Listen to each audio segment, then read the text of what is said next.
వాళ్ళు మీరు కాదులే 6 గంటలు మీరు పెట్టారు కూడా ఉంటారు మా దగ్గర మీరు మందు అప్పుడు గొప్ప చూసిన వాళ్ళందరినీ. సో 4 గంటలు రాయిజావ పొద్దున సాయంత్రం తాగితే నా మ్యూటస్ మెంబర్ రీబిల్డ్ అయ్యి అసిడిటీ నుంచి బయటపడే నేను కాదు ఈ వీడియోలో చెప్పినాక 100,000 మంది అయ్యి చాలా మంది చెప్పరు. ఒక హైకోర్టు పోతే రాయల్ నమస్తే సార్ 1 వీక్ అయినా సార్ రాయిజావ పోయించారన్న వాళ్ళు ఎన్నో లాగా అంటారు ఫోన్ చేసి కాఫీలు టీలు పెట్టి నన్ను అడిగి దాకా కదా రాయిజావ రాయడానికి ఎన్నో లేదురా స్వామి. కాబట్టి వాళ్ళు కర్ణాటక స్టేట్ మొత్తం రాళ్ళతోనే బతుకుతారు. రాగులు అప్పుడేదో పాట కూడా వచ్చింది రాగులో ఎవరింటే రాగు ఏంటంటే హెల్త్ పరిగెత్తా వస్తుంది. తమాషం అంటే ఆరోగ్యం అందరికీ ఉండదు. ఆడవాళ్ళకి ఉండదు, మొబైల్కి ఉండదు. మొబైల్ కూర్చొని బయట బియ్యాలో కథలు చెప్పుకుంటా ఫ్రెండ్స్తో ఉంటారు కదా. ఆడవాళ్ళు పూజలు చేస్తూ ఉంటారు. అది ఎవరు చెప్పింటారు వైశాఖ శుద్ధ పౌర్ణమి నాడు పొద్దున 4 గంటలకు గానా 108 మందితో గానా 35 గాను పూజ చేస్తే మీ మొత్తం ఆరోగ్యం గ్యారెంటీ చెప్పింటారు. ఎట్లా గ్యారెంటీ ఇస్తున్నాడు స్వామి?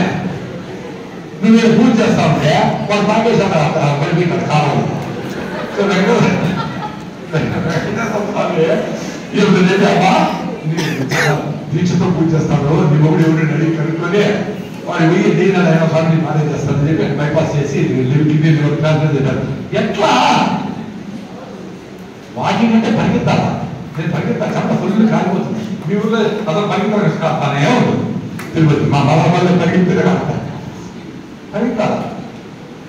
చాలా మందికి పోయి నిజం అంటే సార్ ఇప్పుడు నేను ముందు చిన్నప్పుడు మాట్లాడేవాడు సార్. ఇప్పుడు 40 ఏళ్ళే. ఇప్పుడు నేను నర్సరేకుండా ఉంటాను కష్టం. నర్సరేకుండా ఉన్నామంటే ఇంకా 10 ఏళ్ళు నీకు హార్ట్ అటాక్ వస్తుంది, పెరాలసిస్ వస్తుంది, ఏదో మేజర్ విషయం జరుగుతుంది బాడీ చెప్పింది ఆయన. 20 ఏళ్ళు నర్సరేకుండా ఉంటే అర్థం ఉంది. 30 ఏళ్ళు 20 ఏళ్ళు నడవడా కూడా పోయింది, మెట్లెక్కడా కూడా పోయింది. ఇంజనీరింగ్ లిఫ్ట్ పట్టు చూసుకోని ఉండేది నడవరా బస్ స్టాప్ లో నడవకుండా నడిచిపోయేది ఏంటి? సో 20 ఏళ్ళ ముందు నార్మల్ గా కంటే కూడా నేను నడిస్తే మెట్లెక్కితే ఆయాసం వస్తాను సార్ అంటే 40 years అయినాయి కదా మీరు ఎందుకు లిఫ్ట్ వాడండి అంటారు మోస్ట్ ఆఫ్ అరే నీకు హార్ట్ కావాల్సిన బ్లడ్ పంప్ చేయడం ప్రాబ్లం అవుతుంది ఆయన